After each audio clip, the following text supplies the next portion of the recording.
Okay, yeah.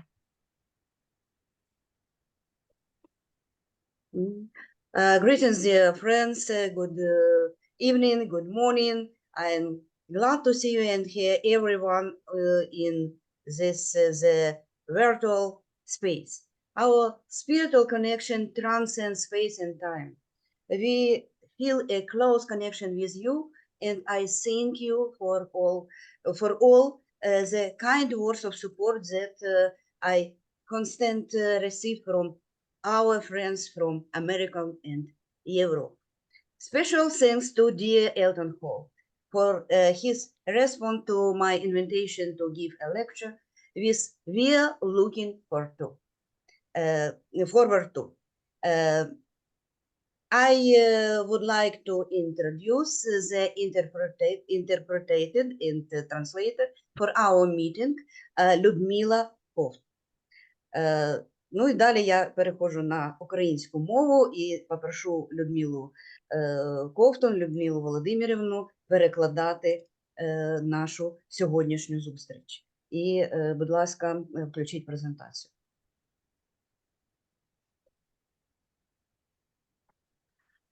На початку нашої зустрічі я би хотіла декілька слів сказати про наш інститут. At the beginning of our lecture, Julie wants to give a couple of words introducing and reminding about our Institute of World Culture. Который мы заснували в травні 2020 року. Which was founded in the May 2020. Нам дуже сподобався досвід наших американських колег, які заснували Інститут світової культури в Санта-Барбарі, який діє вже багато років. І цю традицію ми перенесли і на наше культурне середовище. We were really inspired by the huge experience of the American Institute of World Culture with its long history, and we were happy to bring their experience into our country. Наступний слайд.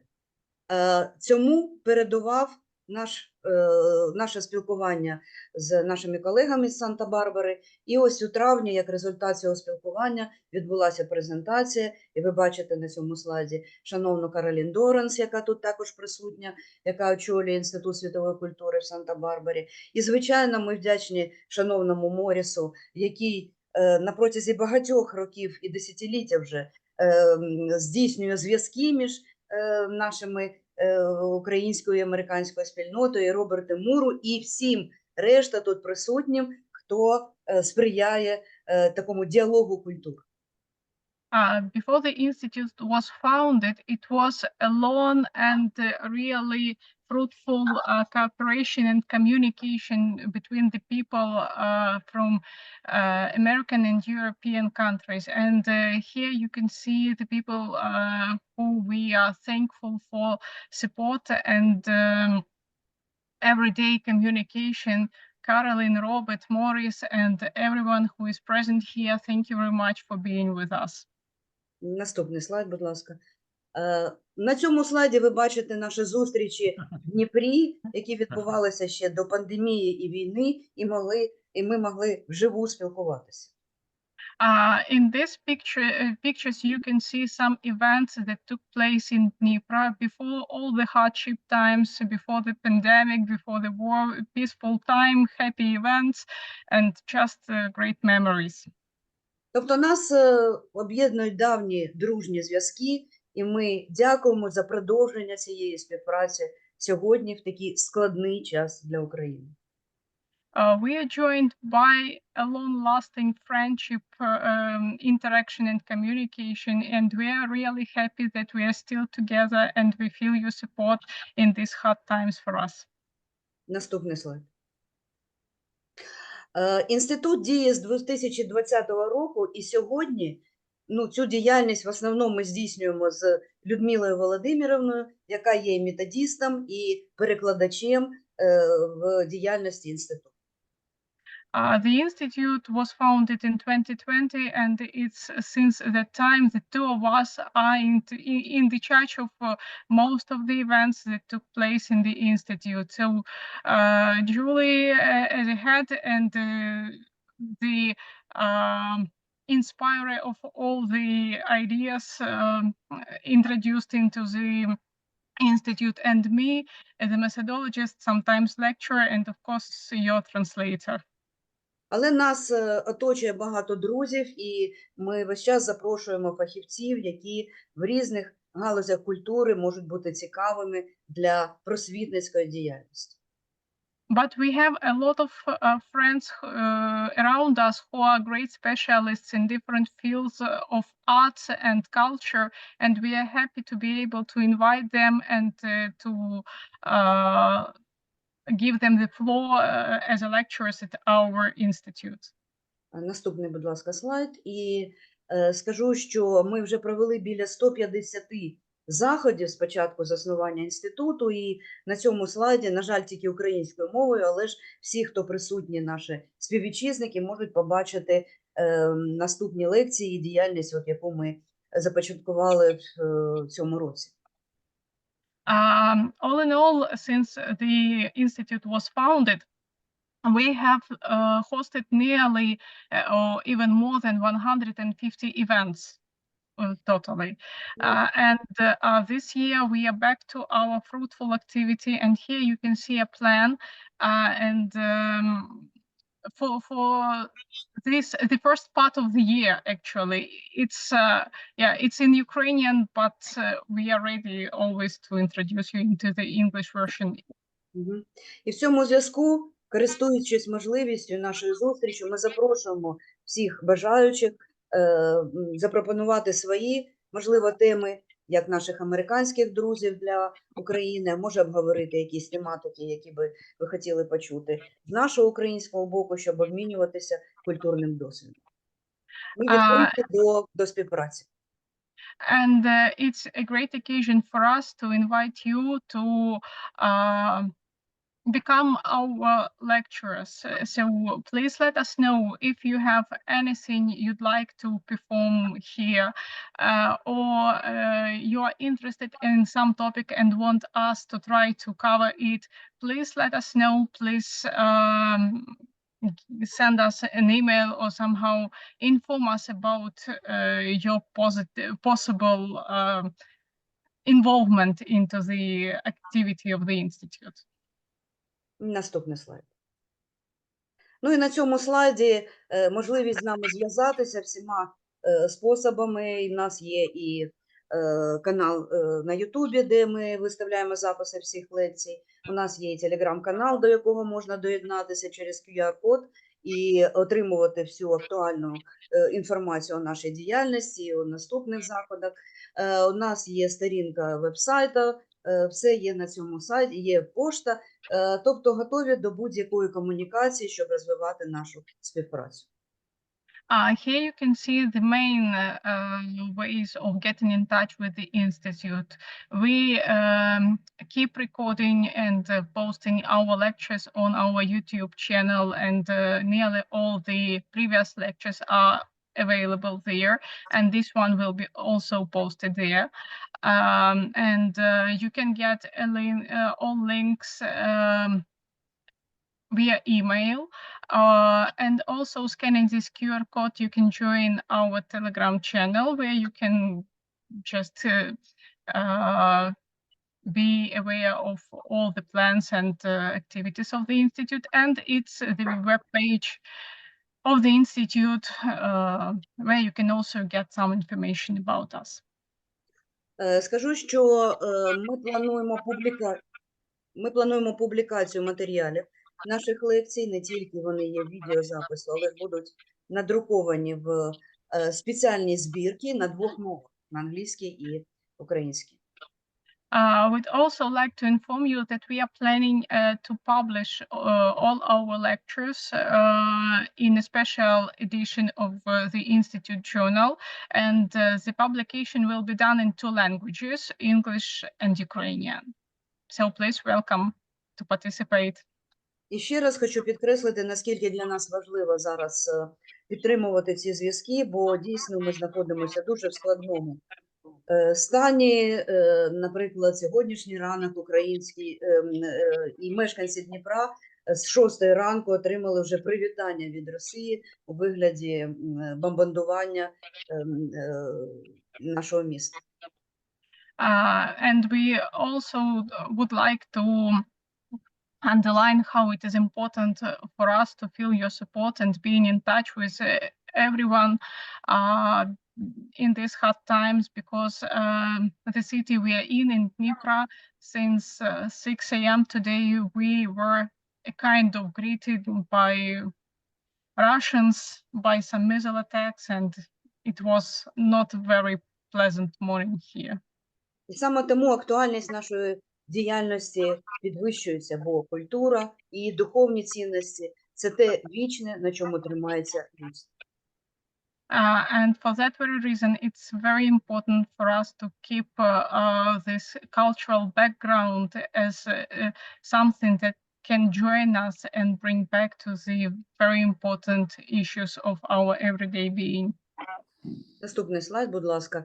І в цьому зв'язку я ще раз дуже вдячна шановному Елтону Холу за сьогоднішню можливість послухати його цікаву лекцію. Ми давно знайомі з Елтоном, я з 2018 року, коли ми спілкувалися в межах конференції ITC. Я забула зупинитися, Людмила Володимирівна. It is a special pleasure for Julie to welcome and thank Elton, who kindly agreed to teach us this lecture today, and who is a long-lasting friend of Julia, and they first met at the conference of IDC. І знов-таки я вдячна шановному Морісу, який нас всіх зв'язав. And a special thank you to Morris, who bounded everyone together and keeps these contacts active. Thank you. На цьому слайді ви бачите таке скромне представлення Елтона Хола, який 40 років працює в межах філософії, але ж от представив себе достатньо так скромно. Here you can see very brief and very shy introduction of Elton, who is more than 40 years devoting himself to the philosophy, but described everything just in a couple of sentences, and you can feel how much is kept behind them. Елтон Хол є професійним філософом, який має і філософську освіту, і докторський ступень, і на протязі всього життя професійно викладав філософію, але ж його цікаві духовні ідеї стосуються і релігійних, і теософських, і філософських вчень. Elton is a professional philosopher who has a degree in philosophy and actually is involved into different aspects and studies, both religious, cultural, philosophical, and he does researches in all the spheres and shares this with us. І сьогоднішня лекція – підтвердження його такої високої духовної і інтелектуальної активності, і я з задоволенням передаю слово шановному Елтону Холу. And today's lectures is just one more confirmation of his deep spiritual and philosophical activity, and Julie is happy to give the floor to you, Elton. So here we go. Скажу про формат, як буде відбуватися лекція. Матеріал дуже цікавий і достатньо розлогий. І для того, щоб зекономити час, ми будемо давати переклад не по реченням, бо це буде в 2 рази довше, а на слайдах буде український текст-переклад, а Елтон буде говорити англійською.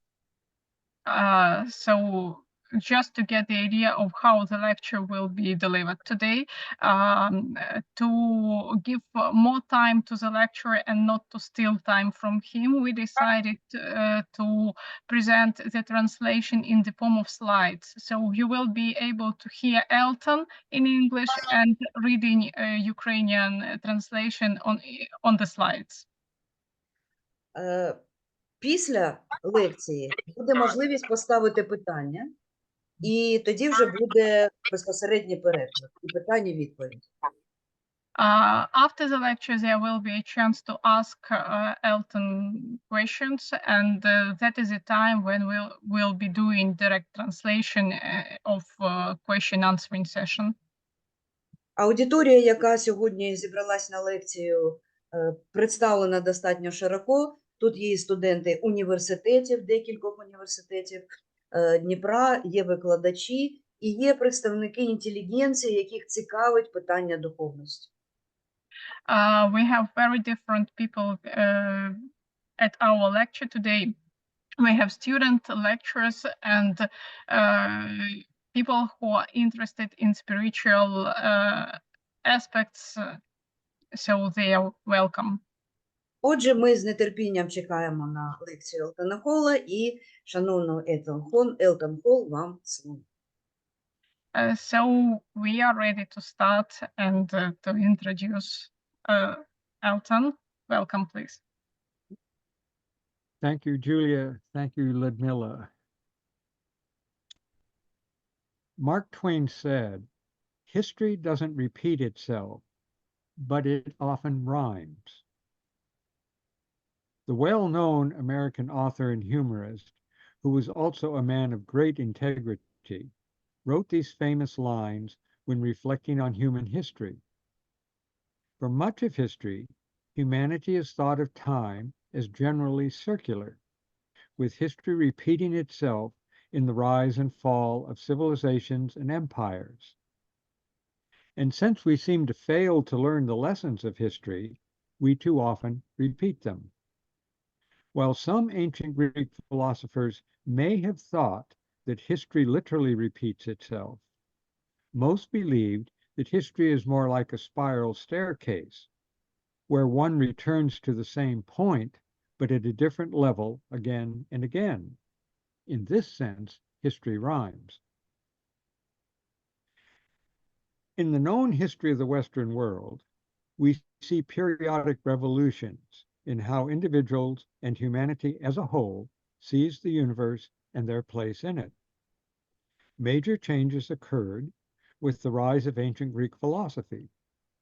Another was the emergence of Christianity. One might think of the Renaissance, though the change it began culminated in the Enlightenment of the 17th and 18th centuries. And now we seem to be seeing yet another vast change. Each new human adventure in thought brought fresh ideas that profoundly affected how people understood themselves, society, and the universe. And yet the past is never lost, and much of its contribution to human awareness persists through subsequent revolutions. What once appeared old and outdated often returns in new clothing.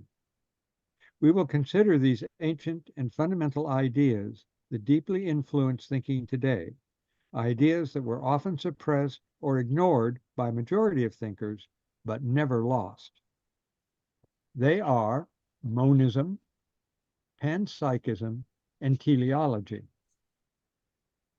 In the most general terms, monism is the view that everything in existence has a single ultimate source, a unity that gave rise to the diversity that we call the universe. Panpsychism is the idea that consciousness pervades the entire universe and everything in it, though of course not just consciousness as we humans experience it. Teleology is the concept of purpose, that things have goals toward which they strive, limited by the conditions in which they find themselves. We should note that these ideas are not absent in the non-Western world. including South and East Asia, South America, and Africa. But we will concentrate today on the Western world, Europe and North America. In some ways, these concepts are less developed in the Western world than elsewhere. Philosophy is traditionally said to begin with Thales. Before that, Homer had characterized the gods in ways generally acceptable to the Greeks of the time. This view has a world that is composed of what we perceive and intelligent gods whose activities affect human beings, but who are largely unconcerned with us. Thales is famous for saying that all things come from water, that water is the ultimate source of the universe. But he also said that all things are full of gods, suggesting that intelligence or sentience pervaded the material world.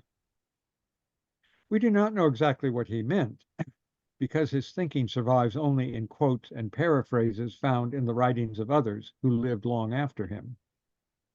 Perhaps he was using water as a metaphor for a fluid principle of unfoldment and change. Anaximander made the ultimate source of all existence more abstract by calling it the apeiron, the unlimited or boundless. The old gods do not go away, but they were exiled to the margins of existence. Heraclitus made love and strife, Aphrodite and Ares, whom the Romans called Venus and Mars, principles of change, opposites that work together to create the universe. He said that thunderbolt, the weapon of Zeus or Jupiter, guides all things. Notice that intelligence in the universe is acknowledged in all these thinkers. Anaxagoras called this pervasive intelligence universal mind. Excuse me. As such, it is, of course, not like our everyday consciousness, but it is intelligent and purposive. There's another profound element in ancient Greek philosophy, which we will touch on but not discuss in depth. Pythagoras, born in Samos, but active in southern Italy, held that number was the root of nature. For him, mathematics did not just describe nature, but constitutes it. Mathematics is reality. Anyone who has attempted to understand contemporary science knows the central role it plays in current theories. Parmenides declared that all things unfold from the one, the source of all existence. Only the one is real, and compared to it, everything else, the whole universe, is an illusion. This would imply that both matter and consciousness reside in the one as pure potential. Here, even the gods are ultimately illusions, along with everything else. When we come to Plato, many of whose writings survive, we are told that the universe is most like a single living being, suggesting both body or matter and soul or intelligent spirit. Like the living cells in the human body, all life forms are cells in the body of the intelligent universe. The gods, if there are any, are just superior cells in the body of the universe. Humans understand nature and the divine through reason, and if one undertakes the effort to do so, pure intuition. For Parmenides, the gods, while still present, have been replaced by a source that is the root of all existence, as well as that which guides its unfoldment and change. The rise of Christianity's beginning of the Common Era replaced the one of Parmenides and the organic intelligence of the universe with God the Creator and his creation, the universe.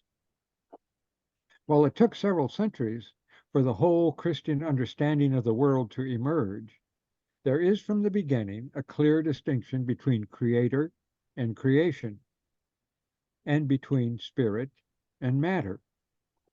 As a consequence, much theology dealt with how the two are connected.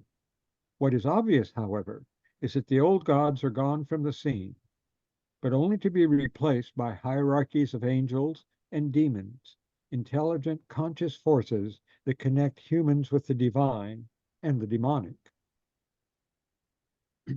If one looks at the development of Christian thought, one immediately sees that much of Plato's thinking is found in Christianity.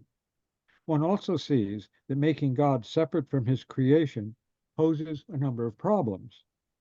How do we know anything about God, the source of everything we know, since the creation is distinct from the creator? How does God guide the world if he is outside it? Theologians have struggled with these questions for 2,000 years. The solution to the question of our knowledge of God is revelation. God tells us some things about himself. And the answer to how God guides the world is through divine intervention. When he wishes to, he intervenes in world affairs. And so there are miracles as well as an invisible hand in the world's affairs. Put more philosophically, God is utterly transcendent, and we can know virtually nothing of that except what he tells us in Revelation. And because God descended into the world in Jesus, he is in some way also immanent in the world. The Renaissance reintroduced many writings of the ancients back into the European Christian world. But the Enlightenment elevated reason as the basis for all human understanding. This transformation set revelation aside in favor of reasoning and direct observation of nature. Two examples show the effect of this shift in thinking in theory and public awareness. Baruch Spinoza attempted to use reason alone to understand the universe and its source. He concluded that God and nature are one. This view was decried as atheism, but that is not true. Spinoza's God has infinite attributes, of which we as human beings share only two, mind and matter. The God which is nature is infinitely beyond our capacity to understand, but using our mind, embodied in matter, we can understand that God is infinite and we share very partially in the divine. Our understanding of nature is also very limited because it is the infinite God, but we can grasp that it too shares in the divine. Such a view, of course, transforms the creator-creation distinction, making it merely a limitation of human understanding. On the more public level, the French Revolution went so far as to take over the great cathedral of Notre Dame and place the goddess of reason on the altar. Here was the full return to observing nature and reasoning about it, the birth of modern science.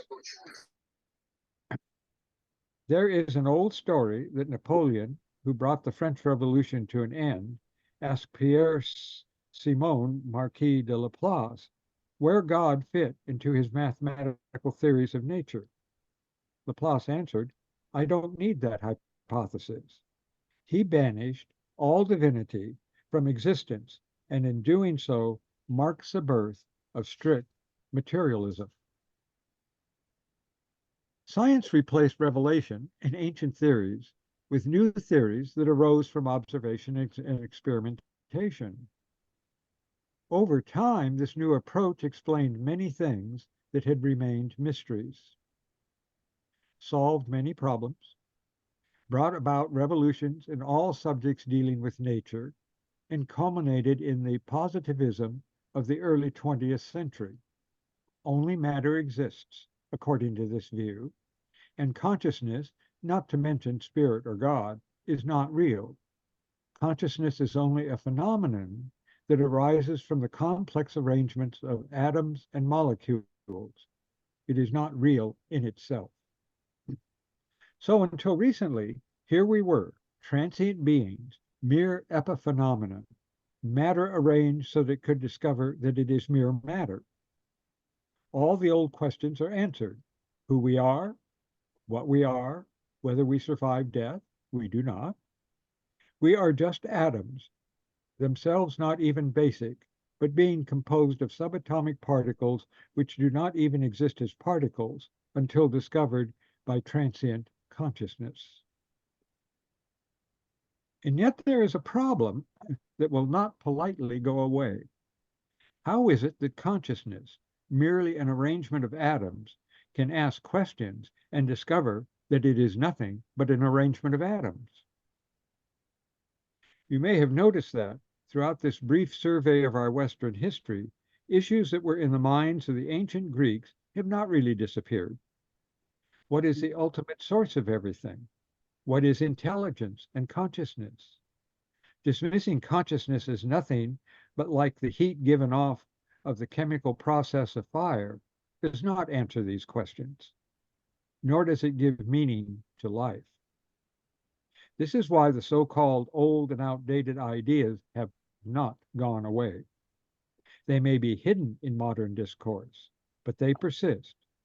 Science did not replace Christianity, though it has affected many features of it, and it did not replace earlier thought, even though that thought shows up in new ways. Over the last few decades, the three very ancient ideas have returned to the surface of human thinking, and now they emerge from science itself as well as from philosophy.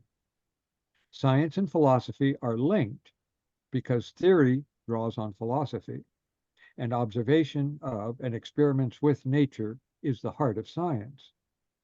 Both are linked to mathematics.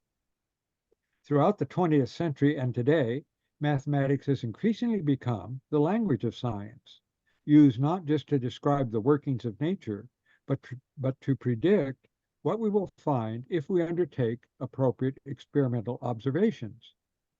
This approach, of course, goes right back to Pythagoras. Today, there continues a great debate over whether mathematics is simply a tool for describing the workings of nature, or whether mathematics is real and independent of observable nature.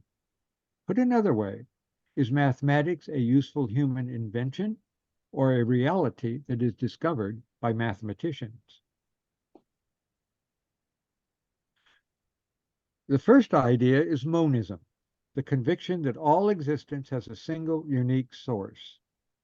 Of course, we do not think that source is water, and quantum physics has replaced the apeiron, or unlimited, and God the Creator with the Big Bang. It is called a singularity because it is unique in the history of our universe. In the picture that science currently draws for us, the universe is evolving, that is, changing.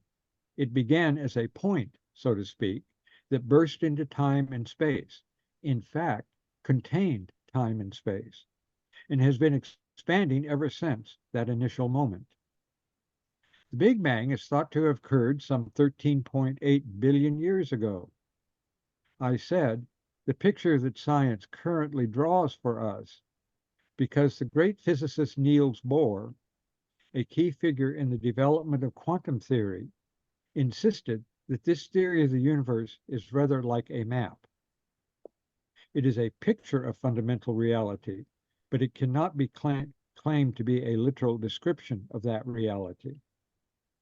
In the famous phrase of the Polish-American scholar Alpha Korzybski, the map is not the territory, meaning that the models we create are not the things they model. Quantum physics models the universe, but what the universe actually is may be quite different. Nevertheless, though physicists may agree, most treat the model as the reality, and this has led to problems, as we will see. The conviction that everything has existed, exists now, and will exist in the future has one source, has persisted since the days of Thales. What that source is, and what can be known of it, has changed over the centuries, but that there is such a source has remained in the minds of people. We will look at an example, the views of a physicist. In January 2023, Heinrich Pah published a book titled The One, How an Ancient Idea Holds the Future of Physics. Pah is a theoretical physicist in Germany who has taught in the United States and Germany and conducted research at CERN, home of the Large Hadron Collider in Switzerland. His work in quantum physics has convinced him that current physics, successful as it is now on the wrong road to further understanding of nature and reality. Physicists, who tend to believe that physics is the most fundamental of the sciences and therefore closest to describing reality, look for ever more fundamental particles and forces that make up the universe. Taking a cue from ancient Greek thought, Newton was convinced that nature consisted of atoms, irreducible little particles, and basic laws of motion and interaction, such as gravity. This view can be found in Democritus, a contemporary of Socrates. Following his teacher Leucippus, he held that the universe consisted of atoms and the void, essentially empty space. Atoms eternally fell through the void, coming together in clusters and eventually falling apart. This falling motion accounted for everything we experience, things, growth and decay, all change. For Newton, of course, atoms did not just fall, for he understood the workings of gravity, but he was convinced that everything consisted of atoms which came together through gravitational attraction. We should note that it was his large view of the universe, of planets moving around the sun, that informed his understanding of the small events on our world, such as apples falling from trees. Put in general terms, from the beginning of modern science, cosmology, the study of the universe as a whole, affected efforts to understand the microcosm, little things, right down to atoms themselves. Paul believes that cosmology again can help science, especially physics, move on to new discoveries. Atoms did not turn out to be the most fundamental particles. Throughout the last century, atoms were dissected into protons, neutrons, and electrons, only to discover that protons and such particles consist of triads of quarks, themselves affected by even smaller particles such as gluons. In the second half of the 20th century, a new theory arose, the view that all these particles, all that makes up the so-called standard model, are themselves the result of even more fundamental entities called strings. They are inconceivably tiny vibrating units that can form curves, loops, and other shapes, which together form subatomic particles. This understanding of nature has a problem. For over 50 years, all efforts to develop a convincing string theory have failed, not because none can be set out, but because hundreds of alternative string theories all seem to work. Which one is right? Further, in order to work, such theories require multiple dimensions, like our 3 dimensions of space. To work, some requiring up to 11 dimensions, of which we are aware of only our familiar 3. Are there really so many dimensions in the universe? The deeper problem is that there is no way to experimentally confirm any predictions such theories might make. In science, it is not enough to explain what we know. To gain credibility as a theory, it must also predict something we do not know, but can then experimentally test to discover if the prediction was right. In quantum physics, just such predictions have led to the discovery of previously unknown particles. Even though Einstein was involved in the development of quantum physics, he was never satisfied with it.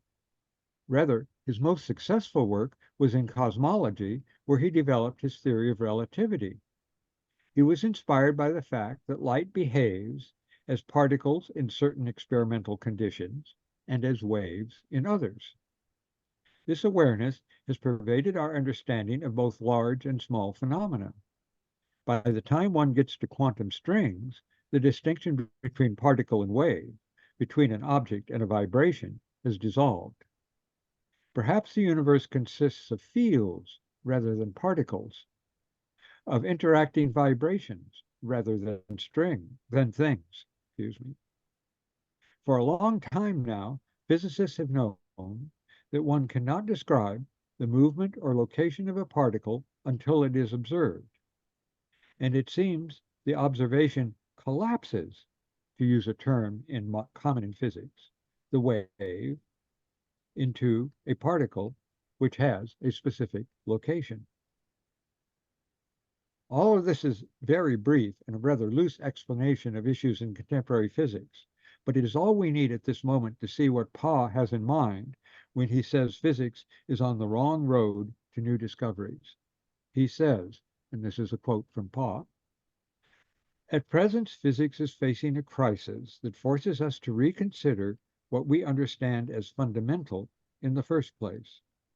Right now, the most brilliant particle physicists and cosmologists are alienated by experimental findings of extremely unlikely coincidences that so far defy any explanation. At the same time, the quest for a theory of everything is bereaving physics of its foundational concepts, such as matter, space, and time. If these are gone, what remains?" Thinking of the situation in which quantum physics finds itself, Paul reaches a surprising conclusion. This is again a quote. "Quantum cosmology implies that the fundamental layer of reality is made neither of particles nor of tiny vibrating one-dimensional objects known as strings, but the universe itself, understood not as the sum of things making it up, but rather as an all-encompassing unity." Notice that Pa is not saying that the universe is one thing in the way that an automobile is one thing, something made up of parts which can be separated and understood on their own, tires, a steering wheel, a frame, etc. He is saying that the universe is just one thing in and of itself. In his words, quote, "There is a unique, comprehensible, and fundamental reality. There is, that is, in reality, only this one, which we call the universe. This is fundamental. This means that the whole is not the sum of its parts, but rather that the whole is fundamental, and the alleged parts are merely aspects of this whole as we perceive it.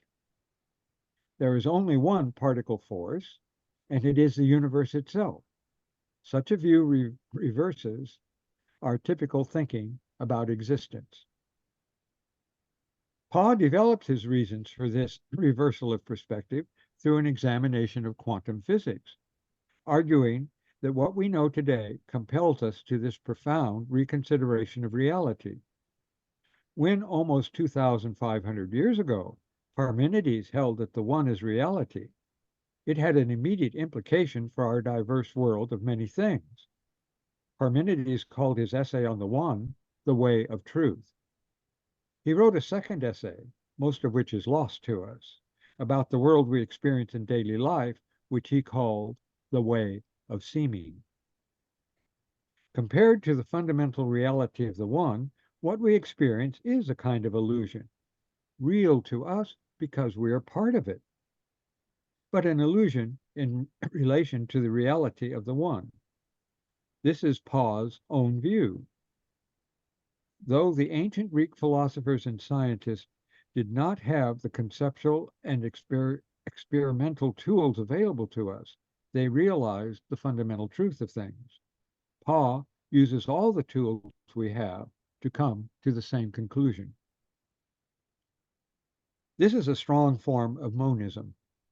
It holds that reality lies beyond even unity, for it is just one, while unity is the being and working together of parts. In this strong monism, the parts are perceptual artifacts of the one and not fundamental to it.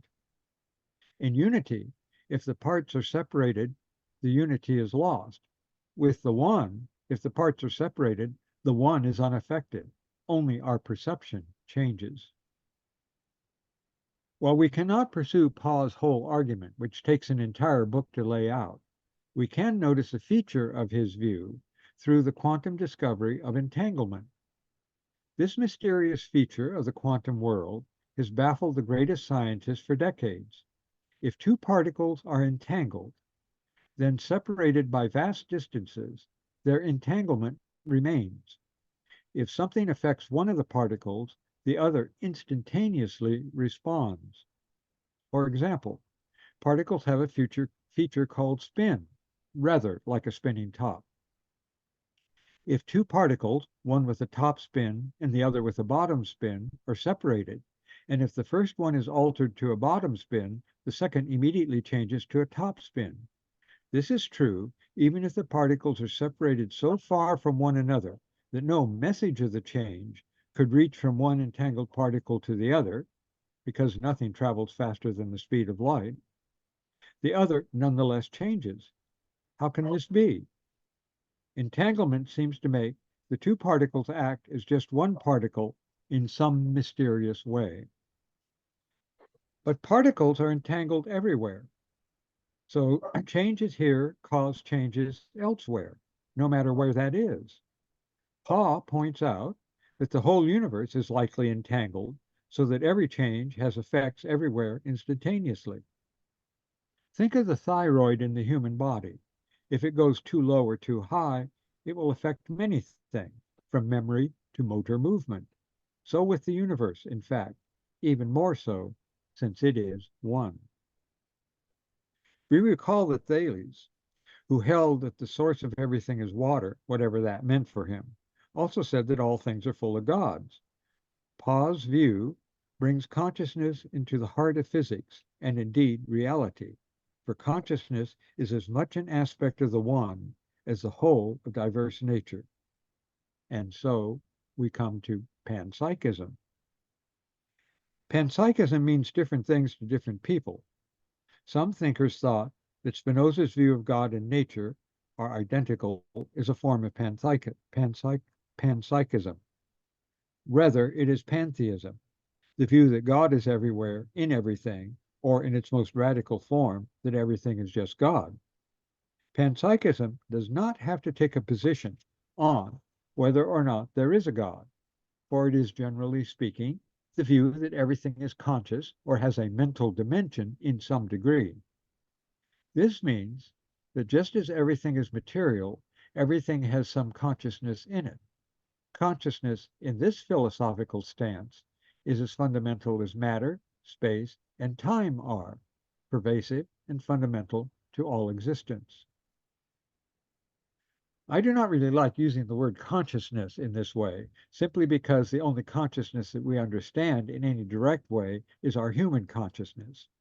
I prefer the word mind and define panpsychism as the universal presence of mind throughout the universe. In this approach, we can say that animals have minds, and plants do as well, and that even elements and atoms are minded. But we cannot equate that with anything we currently recognize as consciousness. We recognize that at least some animals, what we used to call higher animals, have consciousness in some form, but we do not know what that is.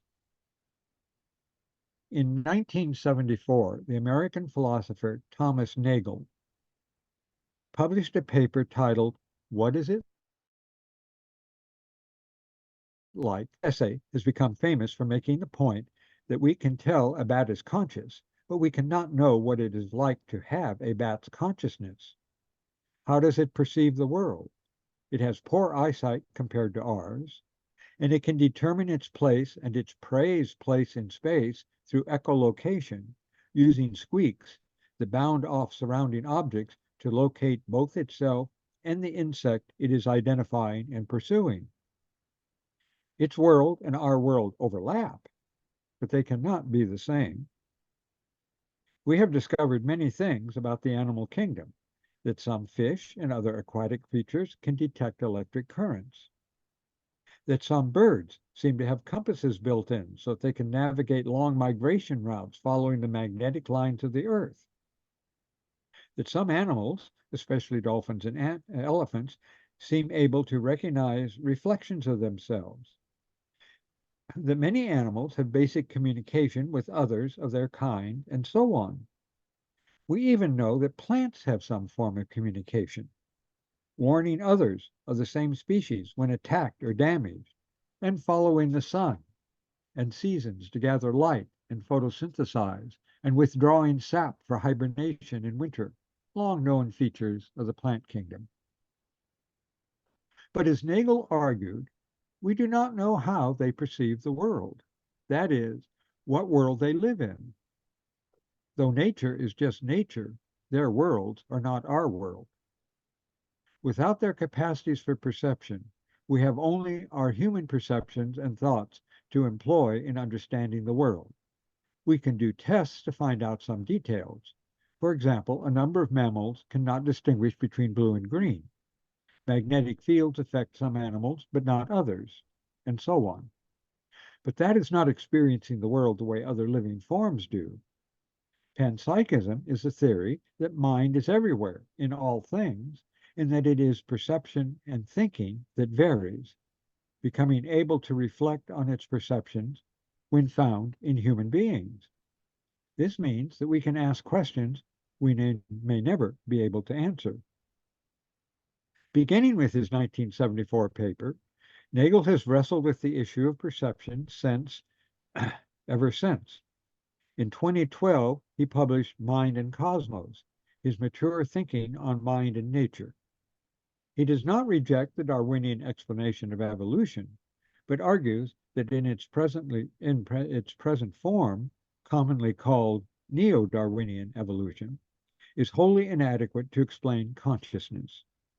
He argues that the reductionism that drives physics, biology, and chemistry is the cause of this inadequacy. We have already seen reductionism in physics. It is the principle that we understand what something is by taking it apart, reducing it to molecules, then atoms, then subatomic particles, perhaps even vibrating strings. In this approach, consciousness becomes impossible to explain. How does consciousness arise from non-conscious stuff? The oldest view that addresses this issue is called epiphenomenalism. This big word means that non-conscious stuff is arranged in very complex ways. Consciousness just appears, like fire giving off smoke, and how this happens has never been explained. But such a view has a serious implication. Consciousness is just an illusion produced by complex material structures. What is real is the structure, and consciousness is just the shadow it casts, so to speak. It is nothing real in itself, any more than a soap bubble is anything but the chemical soap and momentarily trapped air that form it. A more recent view holds that the laws of nature are layered or consist of a hierarchy. When the fundamental laws are at work, they produce complex objects, and higher-level laws come into play. In the case of consciousness, when the fundamental laws of physics are working, they give rise to chemical laws, which give rise to biological laws when chemicals are complexly arranged, and eventually, with suitable complexity, consciousness emerges. Again, just how this happens is not explained. In both the older version and the newer one, the implication remains the same. Consciousness is nothing but the complex structure of the brain. This is the reductionism that Nagel rejects, that nothing is real except matter, and only the ultimate particles are fundamental and therefore ultimately real. Everything else is secondary, derivative, and compared to the fundamental, a kind of perceptual illusion. They are an illusion in that they are the result of limitations of our capacity for perception, our senses, sight, hearing, tasting, touching, smelling.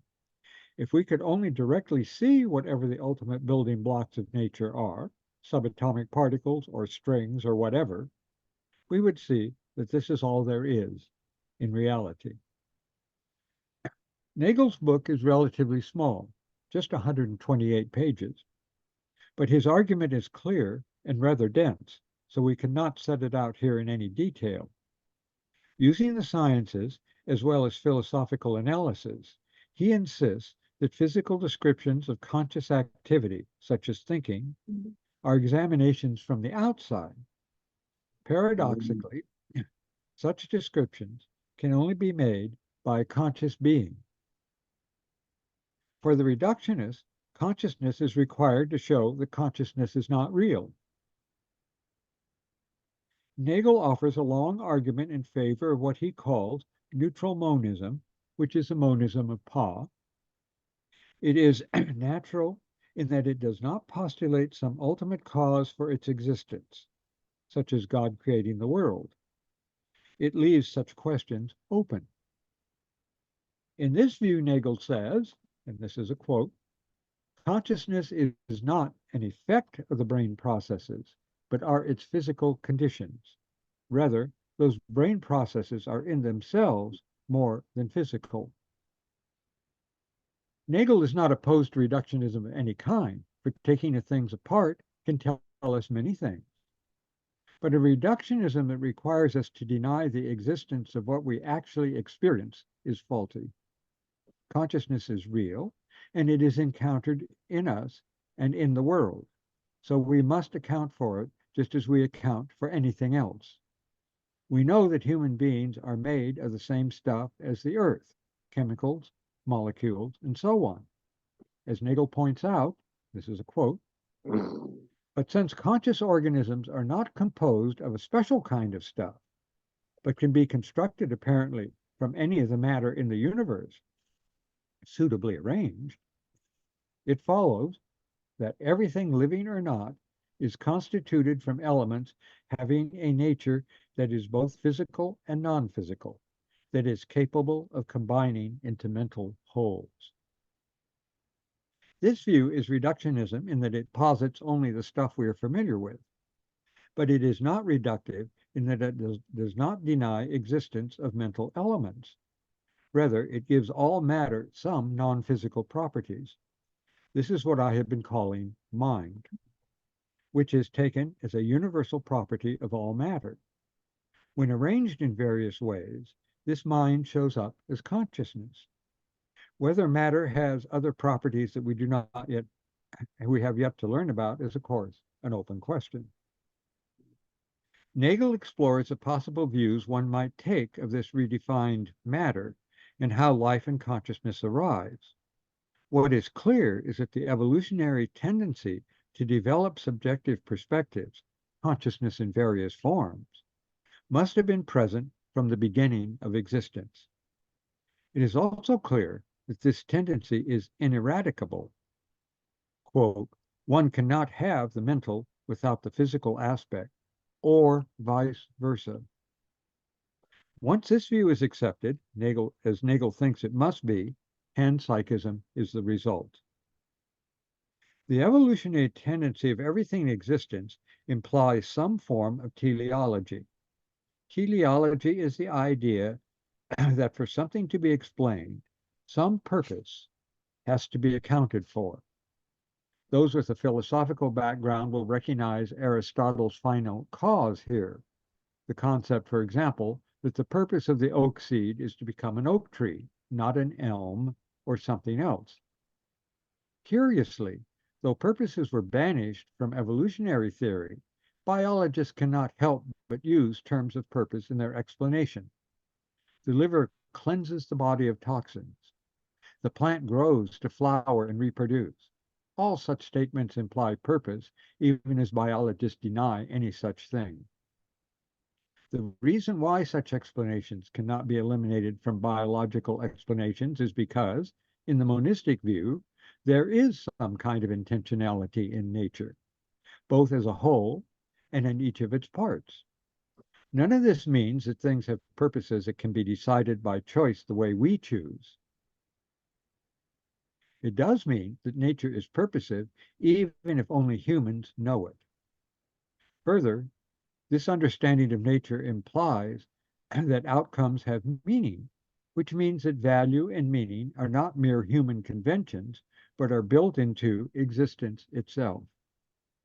We will say more about this in a few minutes. For the moment, we have to note Nagel's conclusion. This is a quote. we should seek a form of understanding that enables us to see ourselves and our other conscious organisms as specific expressions simultaneously of the physical and mental character of the universe. While Nagel is careful not to attribute conscious intention to the universe as a whole, though it has purpose, Philip Goff takes a bolder position. He is a philosopher with a focus on consciousness and has recently published a book titled Why? The Purpose of the Universe.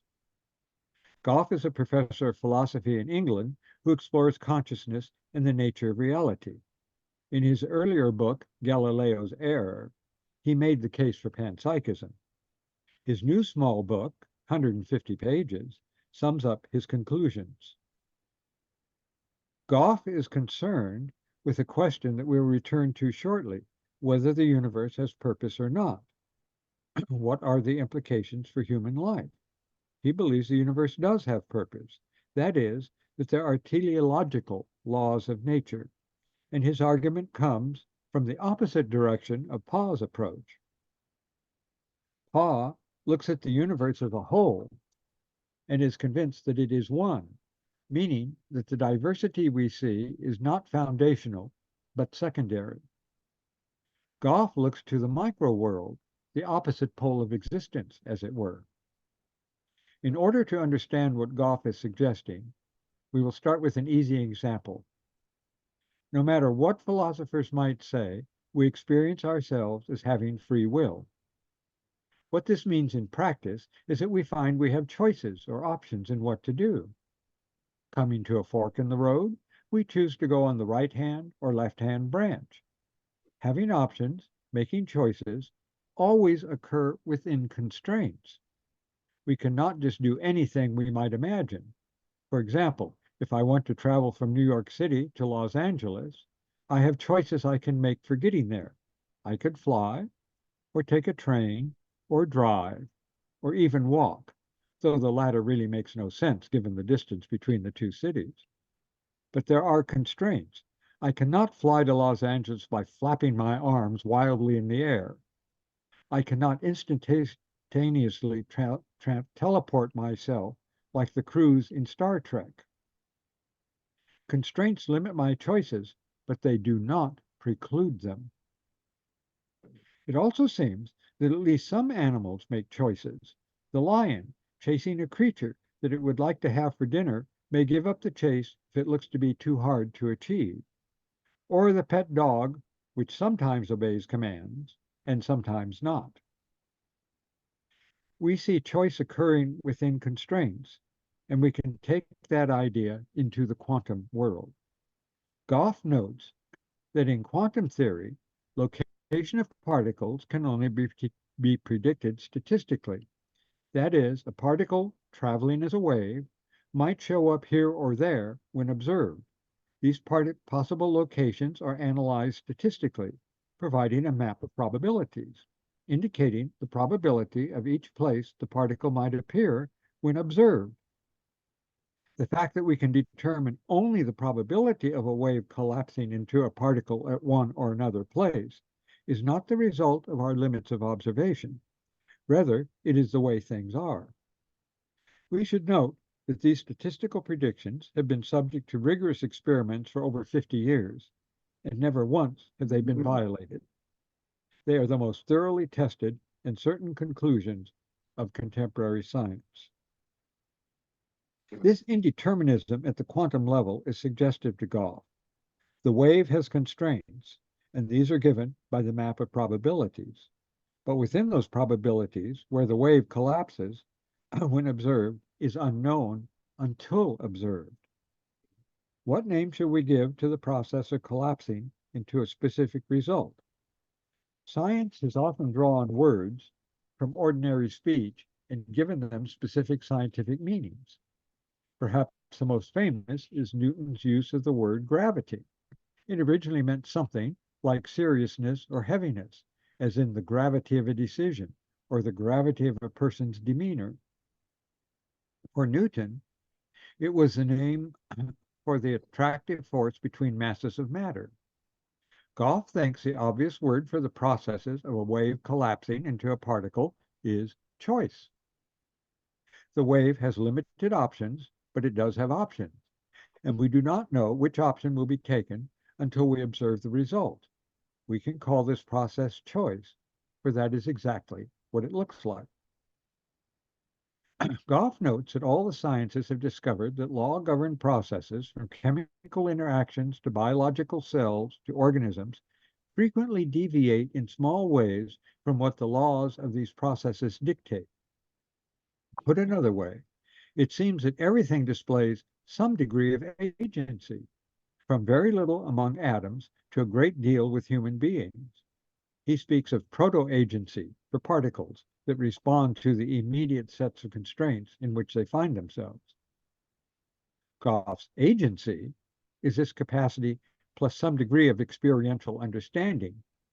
Animals, for example, learn from their experiences, when to dodge danger, when to hide, when to perform a trick for a treat, and so on. Finally, free will is the capacity to respond, plus the ability to learn from experience, plus the recognition of value, and hence the capacity to choose what is perceived as valuable, even when it goes against one's inclinations.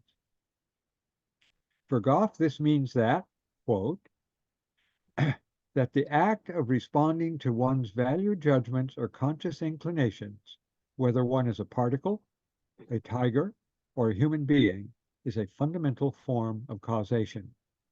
This form of causation is not, of course, recognized in science, even though, as we said before, biologists especially seem unable to describe what creatures do without speaking of purposes. The lion chases the gazelle for a needed meal. Given the reductionist view of science, everything can be reduced to the interaction of particles, and speaking of purpose of the lion is only a higher level way of talking of the interaction of particles. But if so, purpose can be traced all the way down in terms of options within constraints. Goff calls this view pan-agentialism, the view that agency or choice pervades every level of the universe. He writes, and this is a quote, according to pan-agentialism, as complex conscious systems with experiential understanding begin to emerge, they bring into being new causal principles over and above the basic laws of physics. Physical entities are no longer just responding to the very basic inclinations imparted to them by the wave function. They are rather responding to their conscious understanding of reality and their attractions to certain goals within that reality. Since choice as we know it requires consciousness, it is reasonable to think that increasingly greater restraints placed on things as one regresses from human beings to species, to chemical interactions, to molecules, to atoms, and even subatomic particles, mind is present, though in ever increasingly rudimentary forms. Pan-agentialism suggests purpose in the universe, but not just the purpose of individuals, whether particles or human beings. Rather, the universe as a whole seems purposive. Since the universe is still evolving in ways we do not fully understand, we cannot assume that biological evolution has somehow reached its ultimate goal in present humanity. Even some early proponents of Darwinian evolutionary theory realize that one implication of the theory is that new forms may emerge that surpass in mental capacity anything known to us. One even said that the beings of the future may be as far above us mentally as we are at present above the ant. Given that in the last 30 years we have discovered thousands of planets orbiting thousands of stars, for all we know, life has evolved elsewhere to mental heights we cannot imagine. One might reasonably say at this point, interesting as all these ideas are, it is only philosophy, not science. This, of course, is the view that only science provides real knowledge, a view that can be and has been challenged throughout history. A very recent article in Scientific American discusses consciousness research in biology. Under terms like embodied cognition and basal cognition, basal referring to cells, researchers have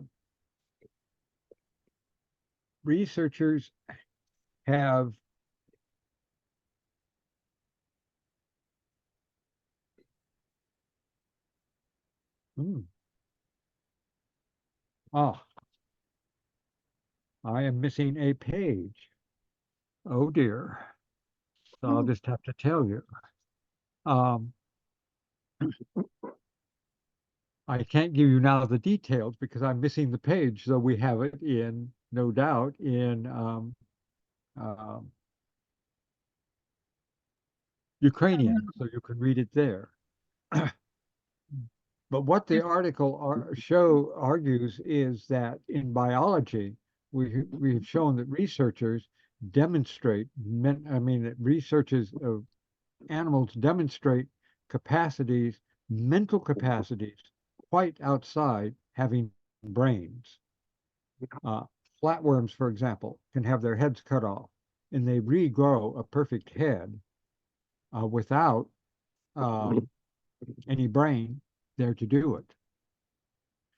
Octopi seem to have brains separated from its main brain, or their main brains, throughout their tentacles, which operate separately from the brain on occasion, from the main brain, and so on. What I wanted to say about that is that if you look at these three possibilities, monism almost implies panpsychism. If you take a full, strong monistic view like Pa does, it implies panpsychism. The mental element is everywhere. It's a very short step from panpsychism to teleology, because where there's a mental element, there is likely purpose or intentionality in some sense, though we may not understand what that is, either at the level of the universe or in parts of it, like plants or even atoms. Elton, sorry to interrupt you. If it's fine, check please your chat here in Zoom. I've sent you the text and you can carry on. Людмила Володимирівна, все гаразд. Все гаразд? Так, ми все бачимо і чуємо. Елтона, he's missing, у нього немає сторінки, і я надіслала. I'm just missing a page. It's all right. I can draw the conclusion anyway. Yeah. If one goes that route, then of course, right from the beginning, meaning and value are in the universe. If they're in the universe, where consciousness becomes self-conscious in human beings, that value implies ethical principles that are tied to the universe. Now, that doesn't mean moral rules. Moral rules vary from culture to culture. Ethical principles you find underlying all the major religions of the world and most of the philosophies. They're there, though they're expressed in different ways. The famous example is, of course, the Golden Rule. Treat others as you would like to be treated. Right. Now we can conclude. Reverence for life, respect for diversity, integrity in thought and deed, and in the light of the one, brotherhood and sisterhood among all humans, and indeed among all creatures and things that compose our world, are just such ethical principles. If we are honest about what we do and do not know, this should add humility. We should add humility to this list. If the universe is, as Plato thought, one vast organism, then we are cells in that organism, and we have a beautiful, and essential role to play. As Mark Twain saw, this is the rhyme, actually the song of history. Good enough. Thank you.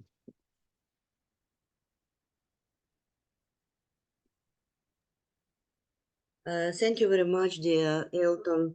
Шановні друзі, будь ласка, можливо, є питання, можна їх поставити. Please, our question. Your Please, question. if you have any questions, yeah, you're welcome.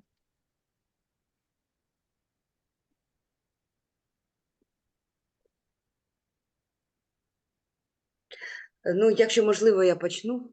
Може, далі народ якось підтягнеться. Питання пов'язане з термінологією, тому буду говорити по коротким реченням, Людмила Володимирівна, для перекладу. Отже, моє питання полягає в площині філософії свідомості.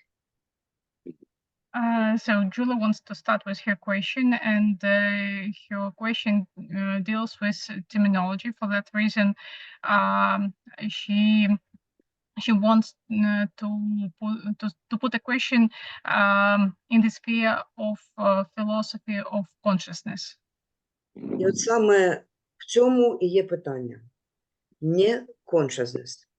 Моє питання пов'язано з тим, що філософія свідомості, як філософський напрямок, в межах аналітичної філософії звучить як philosophy of mind. So Julie states that in analytical philosophy, we speak actually about the philosophy of mind, but not the philosophy of consciousness.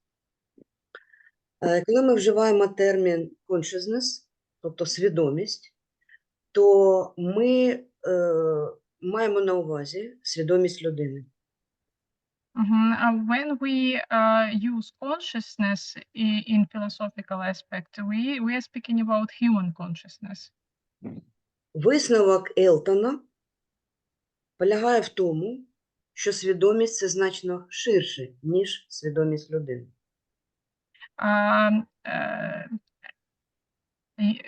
According to you, the conclusion is that our mind is much broader than just human consciousness. І наприкінці своєї доповіді Елтон якраз і вживає поняття mind, а не consciousness. And coming to a conclusion in your lecture, you come to the definition of mind, but not the consciousness. Чи не прийшов час для того, щоб розуміти свідомість більш в широкому сенсі, ніж функція людського усвідомлення цього світу?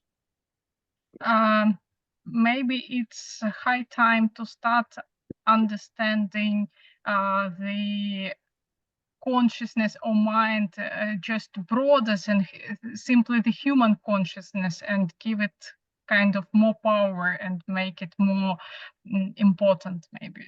І в цьому зв'язку, чи не доцільно вже говорити про spiritual mind в значенні одухотвореного розуму, як форми або якості життя на всіх рівнях Всесвіту. And can't we be speaking about some spiritual mind if something spiritual and something with a soul, yeah, that exists on all level of being? Ну, українською це одухотворений розум.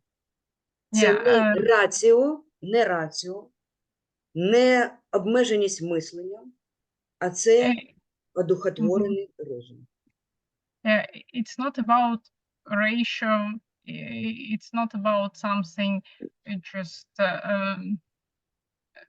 не рацію, Юля, це другий термін, ще, будь ласка.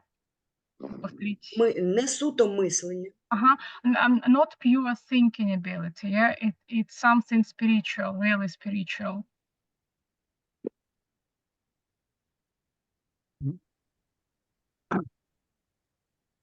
Yes, that would require another whole presentation. Це But тема для окремої лекції. you've pointed out something very important. We don't have words that easily extend what we normally mean by mind beyond the human sphere. Мгм. Ви добре зазначили, що насправді ми не маємо слова, яким так чітко можна позначити всю повноту того, що криється за людською свідомістю і включає у цю одухотвореність в себе. Because consciousness is subjective, Свідомість суб'єктивна. I restricted it to human beings and where we can recognize very similar activities in other creatures. Я, But, go ahead. Я звів її до людської свідомості і навів приклади такої подібної діяльності, яку можуть продукувати інші живі істоти. And instead used the word mind in a much broader sense than philosophy of mind usually does.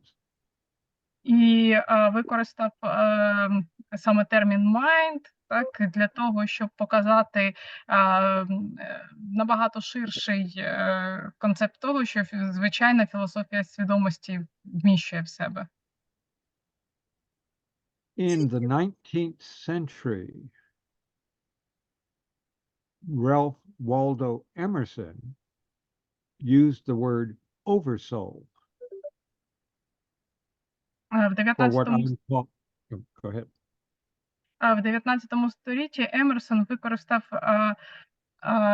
слово «вищий дух» для опису, which is kind of the way I've been using the word mind in this presentation. Чогось на зразок такого, на позначенні чого в своїй лекції я використав слово «mind». When talking about human consciousness,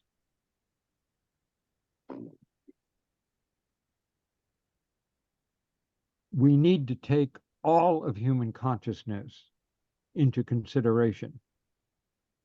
Говорячи про людську свідомість, ми маємо враховувати цілком всю свідомість людини.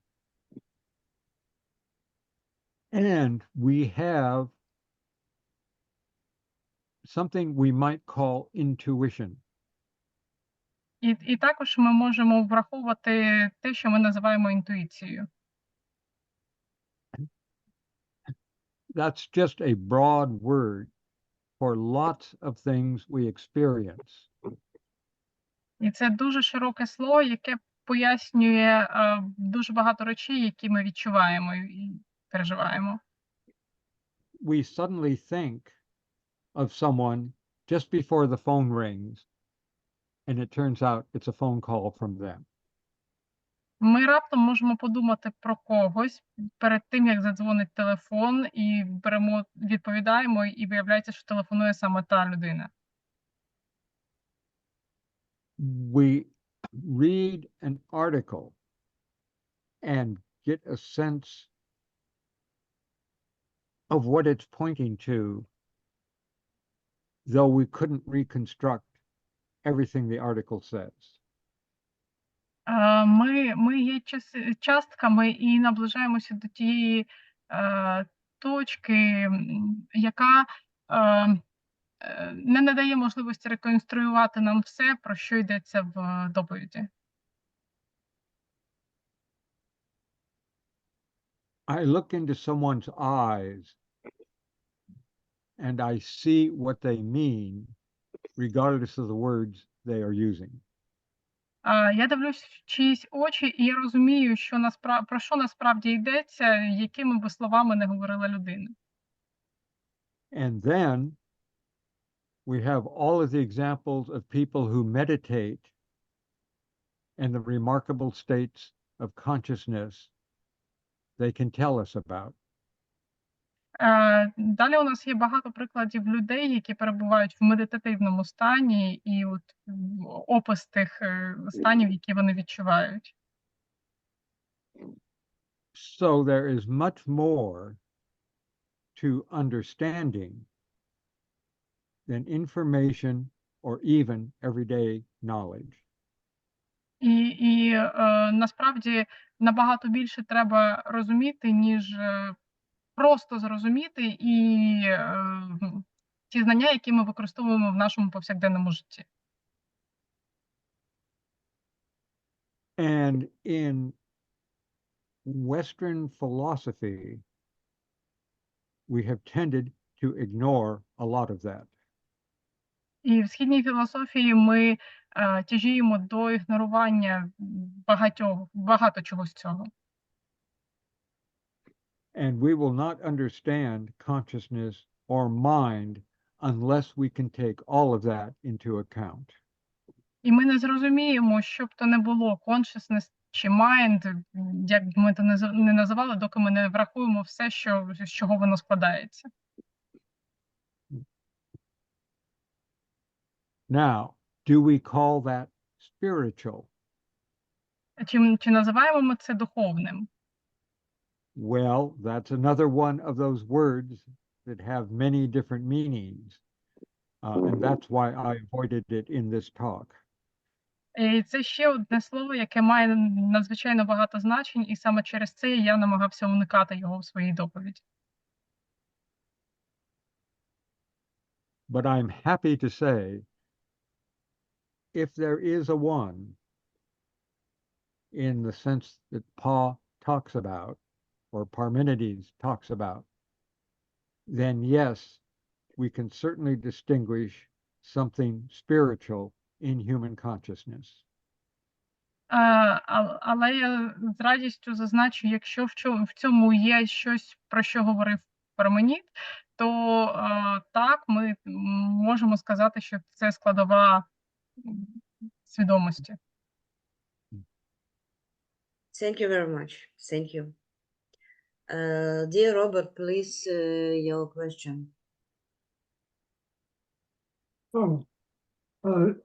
Thank you, Elton.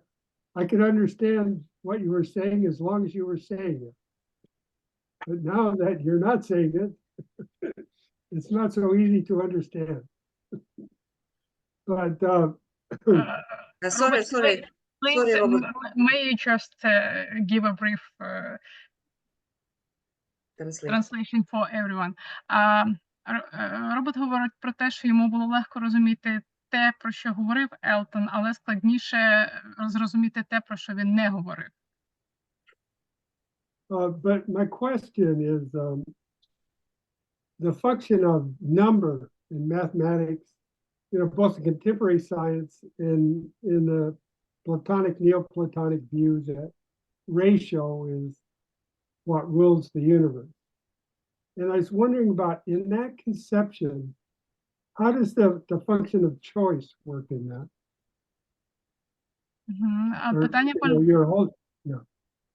Питання полягає в тому, що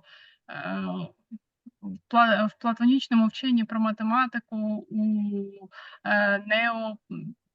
неоплатоніків, так, там все пов'язано з числами, і стоїть питання про те, чи все це пов'язано з вибором.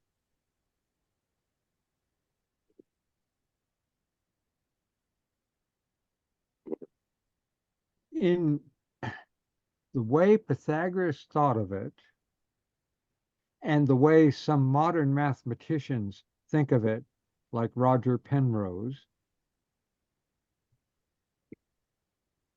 mathematics is not so much about numbers as about relationships.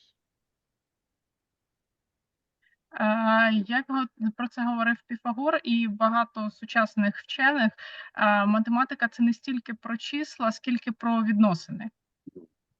And that is illustrated in the word you used, ratio.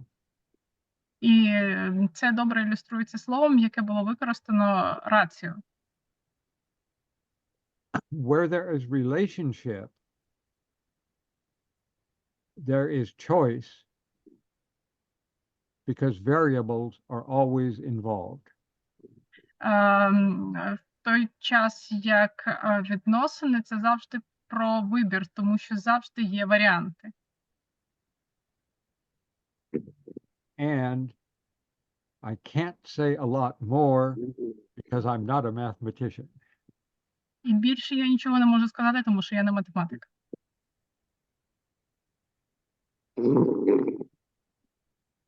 Oh, thanks. So, thank you. Елен. Elon, please. Thank you so much. So hundreds of years ago, Copernicus, Galileo, and Kepler dethroned the Earth from its lofty position as the center of the universe. And we see that was a really primitive concept. Are these, these ideas, even the idea of Plato as the universe is one vast organism of which we're only a part, are we, in a sense, do these ideas dethrone, in some sense, human beings from this idea, this lofty idea of us being this ultimate and the most advanced consciousness or mind that we're aware of? So I'm just wondering, is that what we're looking at? Людмила Володимирівна, зупиніть, будь ласка, бо translate. Окей. Мова йде про те, що багато століть тому ідея того, що планета є осередком всього, була обґрунтована і дуже важливою була. І питання, власне, про те, чи не прийшов час поставити в центр всього цього людину. And what are the implications for that psychologically and so on, as it becomes a more, if it becomes a concept that's more generally accepted, what are the implications? Thank you. І чи є якісь психологічні підґрунтя для цього, тому що цей концепт стає досить таким складним і поширеним. This is a very interesting idea. Yes, Galileo took the Earth out of the center of the universe. True. But this view, as human beings are self-aware and can ask these questions, and therefore can consciously embody the values that these views suggest are in the universe, it puts human consciousness in the center, but not materially the center, but in the, to use Julia's phrase, spiritual center of the universe that we know. Так, насправді Галілей зрушив позицію Землі як центральний об'єкт дослідження і говорити про те, що людина достатньо самосвідома для того, щоб сама собі поставити запитання щодо її позиції. І ми не можемо говорити про це лише з точки зору міркувань, і звернемося до фрази, використаної Юлією Олександрівною сьогодні, що це питання більше духовного стану і порядку. When Ludmilla translates, it always sounds much more profound than what I said in English. Not true, really, but I do my best. Елтон говорить про те, що мій переклад звучить більш впевненим, ніж те, про що він говорить.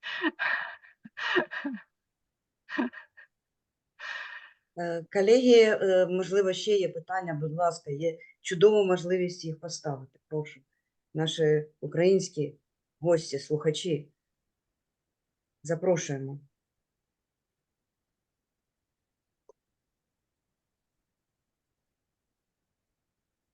Нема питань. Зі свідомістю все зрозуміло, і з єдністю, і з панпсихізмом, і з еволюційним розвитком його доцільністю. Ну, це ми тоді щасливі люди, якщо в нас немає більш питань з цього приводу. Ну що, тоді, з вашого дозволу, будемо дякувати, перш за все, шановному Елтону, за таку змістовну, ґрунтовну і одухотворену лекцію. So Julie says, if we are such happy people that don't have any questions according to all the aspects Elton touched today in his lecture, we still need some time to think it about, and it's time to thank you for your presentation and your lecture. Я хочу подякувати Thank всіх, хто доєднався сьогодні, і американських друзів, і наших гостей з Європи, друзів, вірніше, не гостей, і наших українських колег, і друзів, і слухачів, бо ми сьогодні об'єдналися в єдиному смисловому полі, яке шукає доцільність і смисли людського існування. Thank you for every American, European friend who joined us today, and for every Ukrainian participant of our meeting today, because all that led us to be joined under the common, essential and contextual field of searching for contextual senses. Я закликаю нас всіх продовжувати таке спілкування. І, може, є пропозиції з лекціями з боку американських друзів, або наших, або європейських. Ми будемо щиро вдячні за таку співпрацю, за її продовження. And Julie reminds us that everyone has a chance to become a lecturer and just to offer some topic for us, and we would be happy to continue our communication in such a way.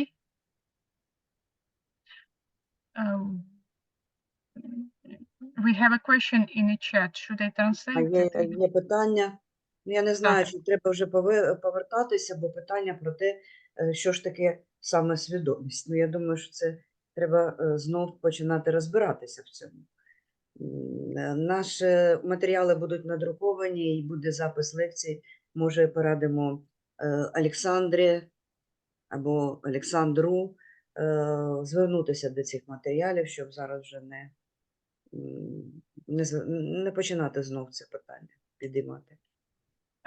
Yeah, so we had a question in the chat, but it deals with the topics we previously discussed within the lecture and previous questions. So we would send a link to a person with all the materials, and if the question is still exists, we will be ready to deal with it.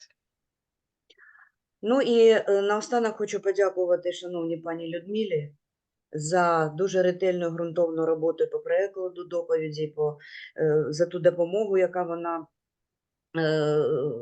здійснює в роботі інституту, і за сьогоднішні переклади онлайн з її допомогою, який зв'язав нас. Julie says that a kind of thank you for me for translating the materials and supporting this communication today, but I should say it's my pleasure and sorry for any possible misunderstandings and inconveniences. Я в свою чергу дякую вам і перепрошую в разі, якщо виникли якісь непорозуміння, нічого навмисно, ми будемо старатися ставати краще. На духовному рівні ми все відчули. Дякую всім, ми всі об'єднані духовною метою. І сподіваюся, що продовжимо наше спілкування.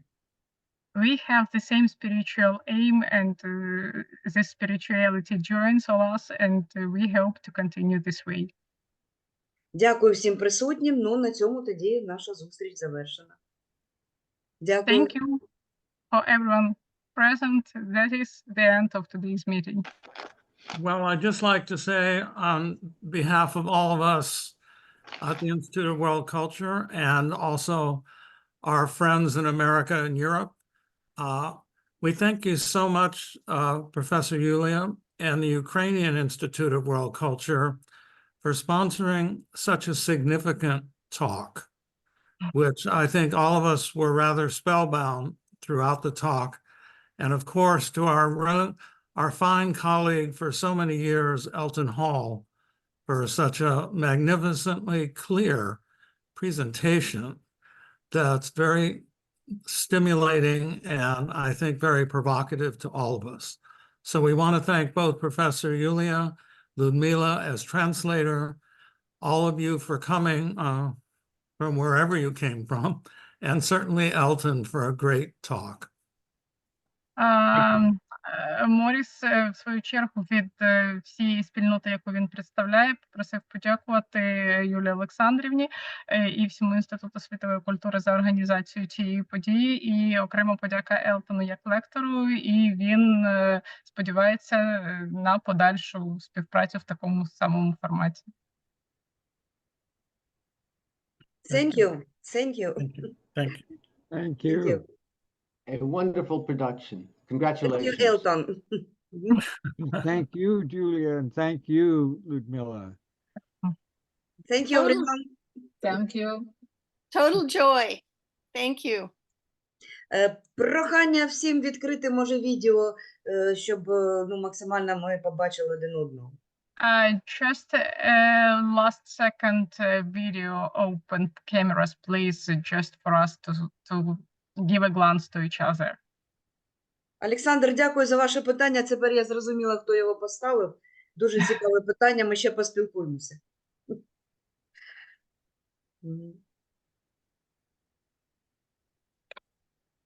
Ну що ж, дякуємо всім. Дякую, що ми разом.